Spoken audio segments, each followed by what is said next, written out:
préparez-vous à perdre le souffle avec ces 3 histoires d'horreur vraies à la pêche. Un lac isolé révèle un étranger sinistre, une sortie de pêche avec le grand-père dévoile des secrets perturbants, et une fête sur un bateau luxueux se transforme en un cauchemar dangereux. C'était une journée tranquille lorsque j'ai décidé d'aller pêcher dans un lac près de mon ancienne maison. Ce lac avait un nom particulier, lac de Kevin. Personne ne savait vraiment qui était Kevin ni pourquoi le lac portait ce nom. C'était juste un endroit où, de temps en temps, des gens venaient pêcher. Pour moi, c'était un refuge solitaire, un endroit où je pouvais passer des heures en paix. Le lac était entouré d'une végétation dense et, de ce fait, je n'y rencontrais presque jamais personne. J'emportais toujours mon petit kayak et une paire de cannes à pêche et je venais généralement seul. C'était un endroit idéal pour se détendre et, avec un peu de chance, attraper quelques poissons. Un de ces jours, vers 15 heures, j'étais là, au milieu du lac, attendant de capturer un bon poisson. Le soleil brillait et l'environnement était silencieux. C'est alors que j'ai vu une silhouette se rapprocher du bord du lac. Je lui ai fait un signe de la main et lui ai souri, pensant que ce serait simplement un autre pêcheur. L'homme, qui semblait avoir la quarantaine ou la cinquantaine, est monté dans une petite barque flottant près du lac et a commencé à ramer dans ma direction. Il s'est approché lentement et j'essayais encore d'être amical. Lorsqu'il était assez près pour que ce ne soit pas impoli de tenter une conversation, je lui ai parlé. « Bonjour, belle journée pour pêcher, n'est-ce pas ?» Il a répondu brièvement. « Oui, absolument. » Mais n'a rien ajouté. Son sourire semblait un peu forcé, et le silence qui a suivi a commencé à me mettre mal à l'aise. Le silence entre nous deux semblait s'étendre, et je ne savais pas trop quoi faire. Pour combler le vide, j'ai essayé de maintenir la conversation. « Alors vous venez souvent ici pour pêcher ?» Il a secoué la tête et a dit « Non, qu'en fait, il n'était pas vraiment fan de pêche. » Étrange, pensai-je. Alors, pourquoi était-il là ? Eh bien, il n'y a jamais de mauvais jour pour se détendre au lac, ai-je dit, essayant d'être amical et de poursuivre la conversation. À mesure qu'il se rapprochait, je ne pouvais m'empêcher de ressentir une gêne croissante. Quelque chose n'allait pas. Et puis, pour mon horreur, sa barque est entrée en collision avec la mienne, provoquant un grand bruit. Le choc fit battre mon cœur plus fort. Je le regardais, essayant de garder mon calme, mais la panique commençait à s'installer. L'homme ne semblait pas du tout gêné. Il continuait simplement à ramer lentement, sans s'excuser ni donner d'explication. Ce qui me troublait encore plus, c'était qu'il semblait observer chacun de mes mouvements. La tension dans l'air était palpable. Je me suis tourné pour regarder l'eau, essayant de me concentrer sur la pêche, mais mon esprit était ailleurs. Que voulait cet homme ? Pourquoi était-il si intéressé à s'approcher de moi ? La sensation que quelque chose n'allait pas était presque insupportable. Le malaise a augmenté lorsque j'ai réalisé que l'homme ne se contentait pas de m'observer, mais me fixait intensément. Chaque fois que je tournais la tête, il semblait être plus près, comme si l'espace entre nos barques se réduisait. Mon cœur battait la chamade, et je ne pouvais plus me concentrer sur la pêche. Alors ce qui s'est passé ensuite était tout simplement surréaliste. L'homme, qui semblait inoffensif jusque-là, a commencé à agir de manière encore plus étrange. Soudain, il a levé sa chemise, révélant une arme à feu cachée dans la poche de son pantalon. Mon sang s'est glacé instantanément. « Je ne peux pas vous laisser partir », a-t-il dit d'une calme perturbante. Sa voix était froide et dépourvue d'émotion, et un frisson m'a parcouru. Mon esprit était en panique. Je savais que je devais partir de là, et vite. Sans réfléchir, j'ai sauté de mon kayak et j'ai commencé à nager vers la rive. Mon cœur battait à toute vitesse et je peinais à respirer. Chaque mouvement semblait une éternité. L'eau était froide et la peur me donnait la force de nager plus vite que je n'avais jamais imaginé. En nageant, j'ai jeté un coup d'œil derrière moi et j'ai vu que l'homme était toujours dans sa barque, l'arme toujours en vue, mais il ne semblait pas me suivre directement. Quand j'ai enfin atteint la rive, j'ai couru le long du sentier menant à ma maison. Le trajet semblait interminable, et chaque ombre ou bruit faisait battre mon cœur encore plus fort. J'ai réussi à rentrer chez moi, et les jambes tremblantes, j'ai verrouillé toutes les portes, fenêtres et fermé les rideaux, en espionnant pour ne pas être vu. Le temps semblait s'étirer alors que j'observais l'extérieur à travers la petite fente des rideaux. Chaque bruit venant de la rue me faisait sursauter.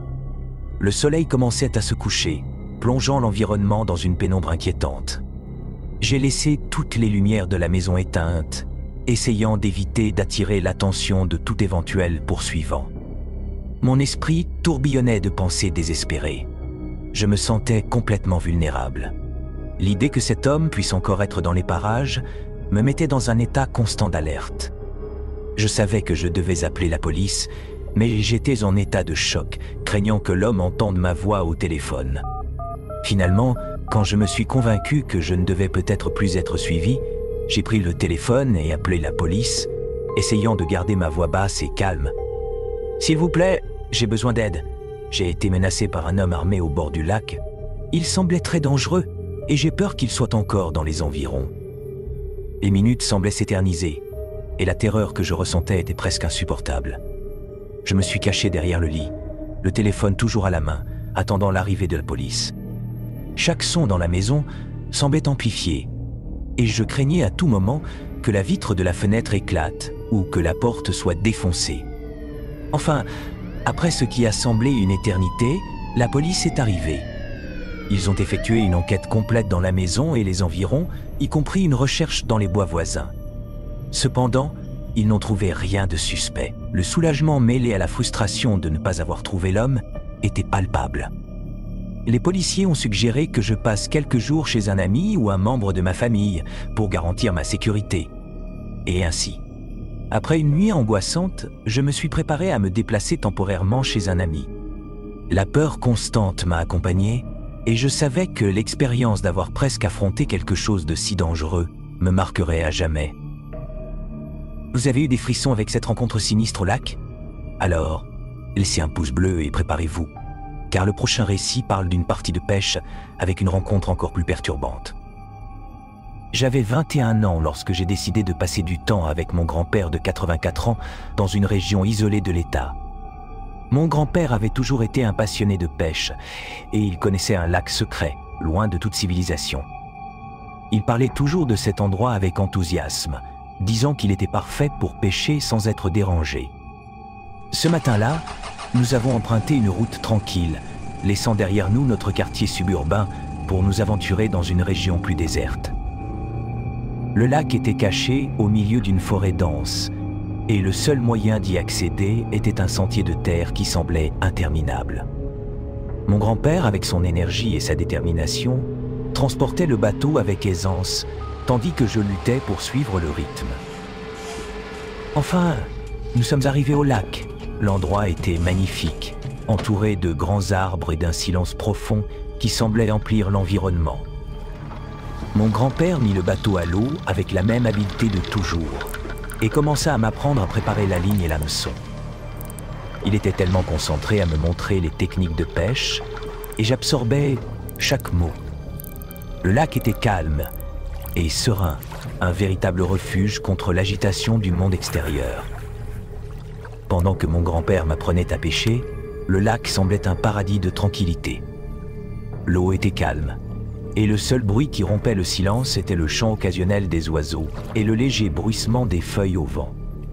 Mon grand-père, avec son expérience vaste, était silencieux, concentré sur sa propre pêche. J'essayais de suivre ses pas et de me familiariser avec la technique. Cependant, cet environnement serein a commencé à devenir inquiétant lorsque mon grand-père se tut complètement. Je me tournai pour le regarder et je vis qu'il était penché sur le bord du bateau, comme s'il essayait de voir quelque chose dans l'eau. Son expression était grave et concentrée, et je réalisais que quelque chose le perturbait. J'essayais de lui demander si tout allait bien, mais il ne répondit pas. L'atmosphère autour de nous semblait changer, et je commençais à ressentir une sensation croissante de malaise. Quelque chose n'était pas à sa place, et le silence profond n'en augmentait que la tension. Puis, soudainement, mon grand-père poussa un cri qui fit battre mon cœur à tout rompre. « Rame vite, maintenant !» Sa voix était chargée de panique et je ne savais pas quoi faire. Je me retournai pour regarder l'eau et dans l'instant suivant, je vis une forme étrange émerger de la surface. Ce que je vis était difficile à décrire, C'était comme un visage humain, mais déformé et couvert d'une substance blanchâtre. L'image était perturbante, et la sensation de terreur qui m'envahit fut instantanée. L'eau autour du bateau semblait agitée, et je pouvais sentir la peur croissante sur l'expression de mon grand-père. La panique m'a saisi lorsque j'ai vu cet étrange visage émerger de l'eau. Qu'était-ce? Mon grand-père était visiblement terrifié et commença à se mouvoir frénétiquement. L'idée que quelque chose de menaçant était si près était presque insupportable. L'instinct de survie prit le dessus et je savais que je devais agir, vite. Mon grand-père, avec une force inattendue pour quelqu'un de son âge, commença à pousser le bateau vers la rive. Il semblait être en état de choc, mais sa détermination était claire. « Vite, allons-y !» criait-il, sa voix tremblante avec une urgence que je n'avais jamais entendue auparavant. Je n'avais aucune idée de ce qui se passait, mais la peur était palpable. Je commençais à ramer de toutes mes forces, essayant d'éloigner le bateau du lieu où le visage était apparu. L'eau était trouble et agitée autour de nous, comme si quelque chose bougeait sous la surface. Dès que nous avons réussi à atteindre la rive, nous avons sauté du bateau et couru le long du sentier jusqu'à la voiture. Mon grand-père respirait lourdement, son expression mélangeant peur et soulagement. J'étais aussi terrifié que lui, et l'adrénaline circulait dans mes veines. Dans la voiture, le silence était assourdissant. Mon grand-père conduisit rapidement vers la maison, sans dire un mot. J'étais aussi terrifié que lui, et l'image de ce visage perturbant continuait à hanter mon esprit. Je voulais comprendre ce qui s'était passé, mais l'idée de retourner au lac était impensable. Lorsque nous sommes finalement rentrés chez nous, le silence entre mon grand-père et moi était dense et chargé de tension. Le trajet de retour fut une montagne russe émotionnelle. Mon grand-père semblait lutter pour trouver les mots justes, et j'étais rongé par la curiosité de comprendre ce qui s'était réellement passé. Après quelques minutes de silence inconfortable, mon grand-père commença enfin à parler. Il respirait lourdement, comme s'il essayait de calmer son cœur encore accéléré par l'expérience. Je regardais l'eau, commença-t-il, sa voix tremblante. J'ai vu quelque chose s'approcher de la surface.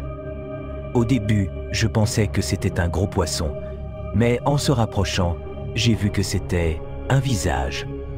Je l'interrompis, presque incapable de croire ce que j'entendais. Un visage? Comment ça? Il continua, semblant de plus en plus perturbé. Oui, un visage humain, ou du moins quelque chose qui ressemblait à un visage. C'était comme s'il essayait d'émerger de l'eau. J'étais tellement effrayé que j'avais du mal à penser clairement. Quand je me penchai pour voir de plus près, quelque chose agrippa ma main. C'est ce qui m'a fait crier et te demander de ramer vite. Je savais que je devais partir immédiatement. Mon grand-père était clairement bouleversé et je pouvais voir la peur dans ses yeux. Je ne sais pas exactement ce que c'était, continua-t-il, mais ça ne semblait pas naturel. C'était comme si quelque chose se cachait dans l'eau, attendant de nous attraper. Sa description était vague, mais la manière dont il parlait était suffisamment convaincante pour me laisser avec une sensation de terreur profonde. Je savais que mon grand-père ne mentait pas ou n'exagérait pas. C'était un homme qui avait affronté beaucoup de choses dans sa vie et n'avait jamais montré de peur facilement. Les jours qui suivirent, l'incident au lac ne quittait pas mon esprit. L'image du visage déformé et la panique de mon grand-père me hantaient. Finalement, quelques semaines plus tard, il décida de partager un peu plus sur ce qu'il avait vu. Mon grand-père commença à décrire ce qu'il avait vu avec plus de détails. Il me raconta que, lorsqu'il se penchait pour voir de plus près, le visage dans l'eau semblait se former lentement, comme s'il essayait de se matérialiser à partir des ombres et de la brume. Ce n'était pas un visage normal, dit-il. C'était comme un visage humain, mais avec quelque chose de bizarre. Ça ne semblait pas être le visage d'un être vivant. Je le regardais avec incrédulité. Comment peux-tu décrire quelque chose comme ça? Il m'expliqua que le visage semblait couvert d'une substance blanchâtre, presque comme une couche de boue, ou quelque chose qui ne devrait pas être là. C'était comme si quelque chose sous l'eau essayait de sortir, mais était couvert d'une couche de saleté ou quelque chose de semblable, continua-t-il. Et les yeux Ses yeux étaient étranges, comme s'ils étaient vides et fixés. Son récit me laissa encore plus perturbé. Je n'arrivais pas à imaginer ce qui aurait pu provoquer cela, mais je savais que l'expérience avait été quelque chose que mon grand-père n'avait jamais affronté auparavant. Il essaya de continuer sa vie normalement, mais cet incident laissa une empreinte profonde dans sa mémoire. Le lac, qui était autrefois un lieu de plaisir et de tranquillité pour mon grand-père, était maintenant devenu un endroit de peur et d'inconfort. Il décida de ne plus jamais y retourner, et je le comprenais parfaitement. La terreur de ce jour avait laissé une impression durable sur nous deux, et l'idée de retourner à cet endroit était quelque chose que personne en son bon sens ne voudrait affronter à nouveau. Après l'incident, la vie sembla suivre son cours normal, mais la peur et l'inquiétude continuaient à nous hanter. Mon grand-père était profondément affecté par l'expérience et décida qu'il ne pêcherait plus jamais dans ce lac. Ce qui était autrefois un lieu de paix et de relaxation était devenu un lieu terrifiant, et il ne voulait pas courir le risque de faire face à quelque chose d'aussi perturbant à nouveau. Cependant, l'impact de l'expérience ne se limite pas aux émotions. Pour moi, la peur de ce visage déformé et la sensation de quelque chose émergeant de l'eau sont devenus des cauchemars constants. Chaque fois que j'essayais de me détendre ou de me distraire, l'image du visage apparaissait dans mon esprit, faisant battre mon cœur plus vite. Nous avons décidé de changer notre routine pour essayer d'oublier cet événement. Mon grand-père, qui avait été un pêcheur dévoué, abandonna son hobby. Le lac, qui était autrefois son lieu de fuite, était désormais évité à tout prix. J'ai également tenté de passer à autre chose, mais la peur persistait. L'absence d'explication sur ce que nous avions vu fit que notre peur se transforma en une ombre constante sur nos vies. Même après avoir décidé de ne plus jamais retourner au lac, les répercussions de ce jour se manifestèrent de plusieurs façons. Mon grand-père, qui avait été un homme fort et intrépide, devint plus réservé et anxieux. Il évitait de parler de l'incident, et quand il en parlait, la peur dans ses yeux était évidente. Il commença à avoir des difficultés à dormir et se réveillait fréquemment en panique, avec le visage déformé apparaissant dans ses rêves. Pour moi, l'impact a été tout aussi profond. Les nuits étaient longues et agitées, avec l'image du visage émergeant dans l'eau, devenant un cauchemar constant. Chaque fois que je fermais les yeux, je pouvais sentir le froid de l'eau et voir ce regard vide fixé sur moi. La peur de l'inconnu semblait s'être installée dans mon esprit, et j'évitais tout corps d'eau, même les petits lacs ou rivières, car le souvenir était trop difficile à supporter. Soudainement, des mois après l'incident, un fait nouveau fit remonter cette terrible expérience à la surface. Mon grand-père reçut une lettre anonyme qui semblait avoir été écrite par quelqu'un qui savait ce qui nous était arrivé. La lettre n'avait pas d'expéditeur et était pleine de fautes d'orthographe, ce qui la rendait encore plus perturbante. Elle mentionnait le visage dans l'eau et faisait des menaces vagues sur le fait de ne pas ignorer ce qui se cache dans les ombres. La lettre fut un coup dévastateur. Non seulement elle rouvrit les blessures du passé, mais elle fit également surgir la sensation que le danger n'était pas terminé. Mon grand-père fut tellement perturbé par la lettre qu'il passa des jours sans sortir de chez lui, et lorsqu'il sortait, il s'assurait d'être toujours accompagné. L'insécurité et la sensation d'être surveillé ne le quittèrent jamais. La lettre eut également un effet profond sur moi. La peur revint en force, et je commençais à éviter tout ce qui pourrait me rappeler le lac. Je commençais à me demander s'il y avait quelque chose de plus derrière le visage dans l'eau, quelque chose qui pourrait nous poursuivre. Cette sensation de peur et de paranoïa devint une partie de ma vie quotidienne, affectant mes décisions et même mon travail. L'insécurité causée par la lettre anonyme fut le dernier coup de pouce dont nous avions besoin pour prendre une décision radicale. Mon grand-père et moi parlions de la nécessité de changer complètement nos vies pour tenter de trouver une certaine paix et sécurité. Nous décidâmes de quitter la ville où nous vivions et de nous installer dans un nouvel endroit, loin de tout corps d'eau et des souvenirs qui nous hantaient. Le déménagement fut un défi, mais aussi une tentative désespérée de trouver un nouveau départ, loin des souvenirs et de la peur constante. Nous trouvâmes un nouvel endroit dans une petite ville, loin des zones de pêche et des corps d'eau qui pourraient nous rappeler ce qui s'était passé. Le nouvel environnement apporta un sentiment de soulagement, bien que la peur n'ait jamais complètement disparu. De plus, l'histoire du visage dans l'eau est devenue une légende personnelle, que nous partageons rarement et avec beaucoup de prudence. Lorsqu'on nous interroge sur nos loisirs ou nos expériences passées, nous mentionnons simplement que le lac n'est plus un endroit pour nous, sans entrer dans les détails. La peur persistante et l'absence de réponse sont finalement devenus une partie de notre histoire familiale, un rappel constant qu'il vaut parfois mieux laisser l'inconnu inexploré. Et vous, que feriez-vous si vous rencontriez quelque chose de sinistre pendant une partie de pêche?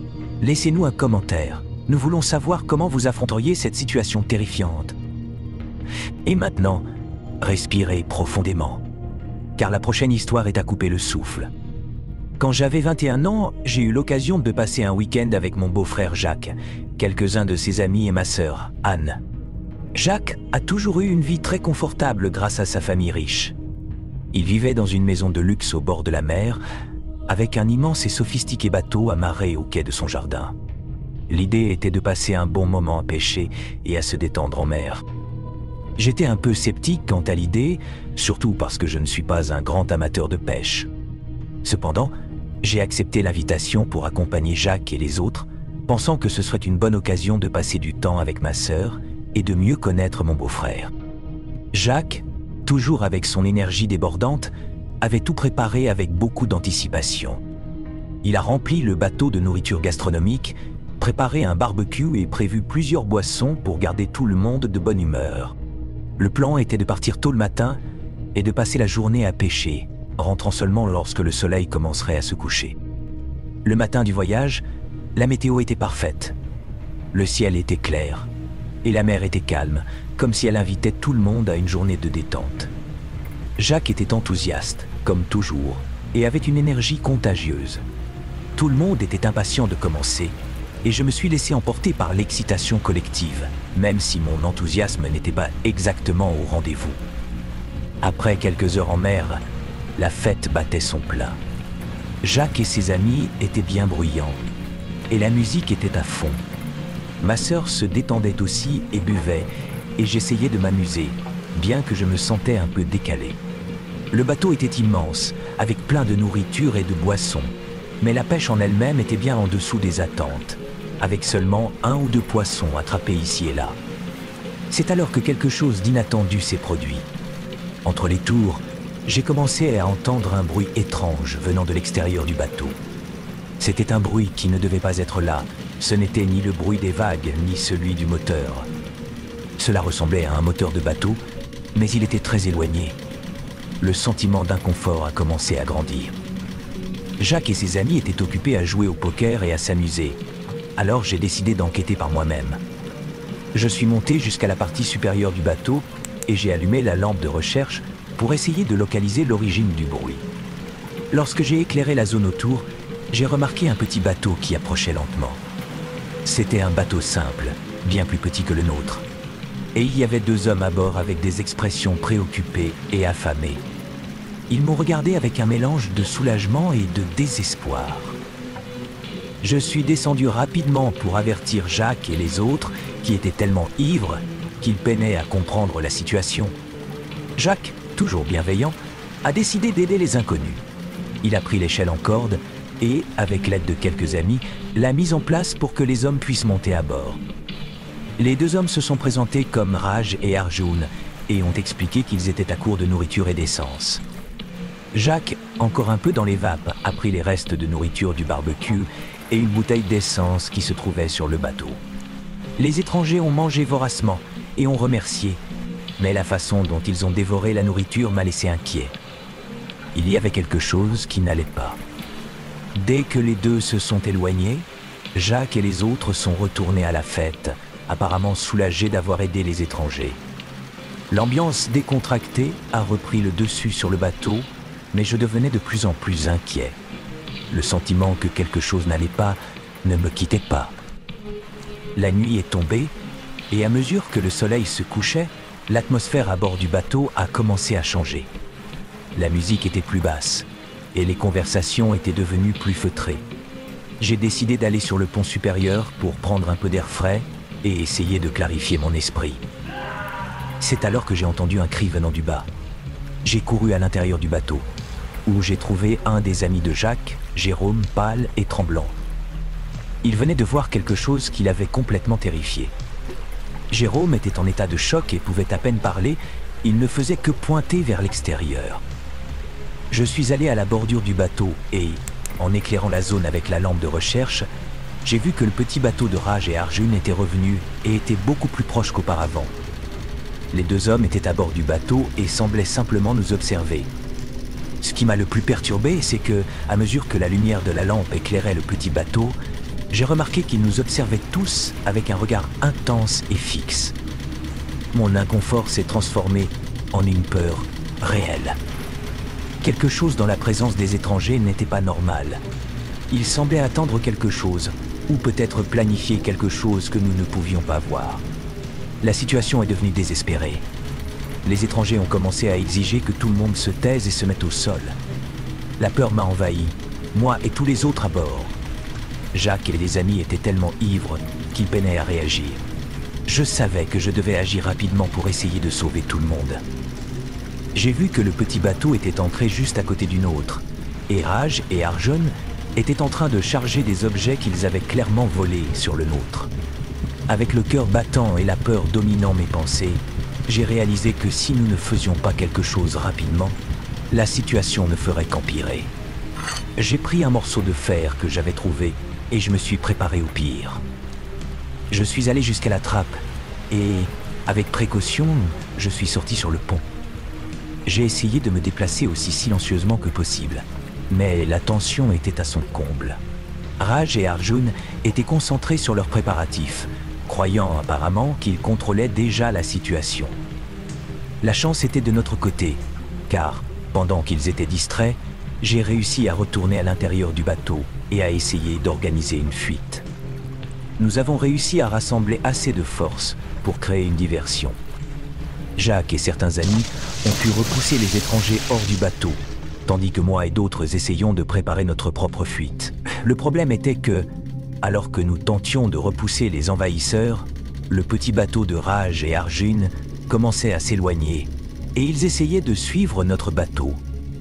Avec les étrangers toujours à notre poursuite et la panique nous envahissant, nous n'avions plus de temps à perdre. Jacques a réussi à démarrer le moteur de notre bateau, mais la situation était loin d'être résolue. Raj et Arjun étaient déjà de retour sur leur bateau, et je pouvais voir qu'ils nous suivaient de près. Le bruit de leur moteur se rapprochant indiquait clairement que la chasse ne faisait que commencer. Nous avons réussi à prendre un peu d'avance, mais la peur nous consumait. Tandis que Jacques manœuvrait le bateau aussi vite que possible, j'ai regardé à côté et vu que Raj et Arjun étaient presque à portée de main. Les lumières de nos bateaux se reflétaient sur l'eau, créant un effet fantomatique qui rendait la poursuite encore plus effrayante. Le ciel était sombre et la mer agitée. La sensation que quelque chose de terrible allait se produire devenait presque insupportable. J'ai essayé de garder mon calme, mais à chaque vague qui frappait le bateau, la peur semblait grandir. Jacques essayait de naviguer vers la côte, mais la présence des étrangers à nos trousses rendait tout moment à portée de leurs mains. À ce moment-là, j'ai vu que le bateau des étrangers avait commencé à se rapprocher de plus en plus. Ils essayaient d'utiliser l'obscurité et notre faiblesse pour se rapprocher. Je savais que nous devions trouver un endroit sûr rapidement où nous serions en grand danger. Avec le cœur battant, j'ai aperçu une petite île à l'horizon. Elle semblait déserte, mais c'était notre seule chance. Jacques a décidé de s'y diriger, croyant que nous pourrions trouver un abri, ou au moins un endroit où nous pourrions essayer de planifier une échappée. Nous avons traversé des vagues agitées et nous nous sommes rapprochés de l'île. L'adrénaline était à son comble et chaque minute semblait une éternité. Le bateau des étrangers était maintenant si proche que je pouvais entendre les cris et les injures venant de là. La peur était palpable et l'incertitude de ce qui nous attendait sur l'île n'a fait qu'ajouter à la tension. Lorsque nous avons finalement atteint l'île, la tension était à son comble. Jacques a amarré le bateau sur la plage de sable fin et, avec un effort visible, a aidé tout le monde à débarquer rapidement. L'île semblait déserte, avec seulement quelques arbres et buissons épais autour. Cependant, la peur que les étrangers nous trouvent nous hantait toujours. Alors que nous courions vers l'intérieur de l'île, nous entendions le bruit du moteur du bateau des étrangers se rapprocher de plus en plus. Nous savions que nous avions peu de temps pour trouver un abri sûr. Nous avons pénétré dans la forêt dense, essayant de trouver un type de couverture où nous pourrions nous cacher. C'est alors que nous avons trouvé une petite grotte cachée entre les rochers. L'espace n'était pas grand, mais semblait être le meilleur endroit que nous pouvions trouver. Nous sommes tous entrés, et Jacques a fait de son mieux pour camoufler l'entrée avec des branches et des feuilles, espérant que les étrangers ne pourraient pas nous trouver. À l'intérieur de la grotte, le silence était presque total, à l'exception du bruit des vagues se brisant sur la plage et des cris occasionnels venant de la direction de notre bateau. La peur et la tension nous envahissaient. Nous étions assis en silence, les cœurs battant fort, attendant que les étrangers ne découvrent pas notre cachette. Enfin, après ce qui semblait une éternité, nous avons commencé à entendre moins de bruit venant de l'extérieur. Le bruit des moteurs des bateaux était devenu plus lointain, et la nuit commençait à se calmer. Avec beaucoup de prudence, nous sommes sortis de la grotte et avons regardé autour de nous. Il semblait que les étrangers s'étaient enfin éloignés. Nous avons passé un certain temps sur l'île, essayant de nous remettre et de nous organiser. Nous savions que nous ne pouvions pas rester là pour toujours. Alors, dès que le matin est arrivé, nous avons décidé de tenter de retourner en ville et de chercher de l'aide. Le retour a été tendu, mais nous avons finalement réussi à atteindre le continent où nous avons pu signaler l'incident aux autorités. L'expérience a été un véritable cauchemar, et la peur que j'ai ressentie pendant cette attaque me hante encore aujourd'hui. Bien que nous ayons réussi à nous échapper, le souvenir de ces heures de terreur et de la menace imminente ne s'effacera jamais complètement de mon esprit. Si vous êtes resté scotché à l'écran avec ces histoires terrifiantes, vous devez absolument consulter notre playlist marathon de contes d'horreur réels. Abonnez-vous maintenant et activez la cloche pour être le premier à entendre de nouvelles histoires à faire froid dans le dos. Profitez-en pour partager nos récits réels avec vos amis et aider notre courageuse communauté à grandir.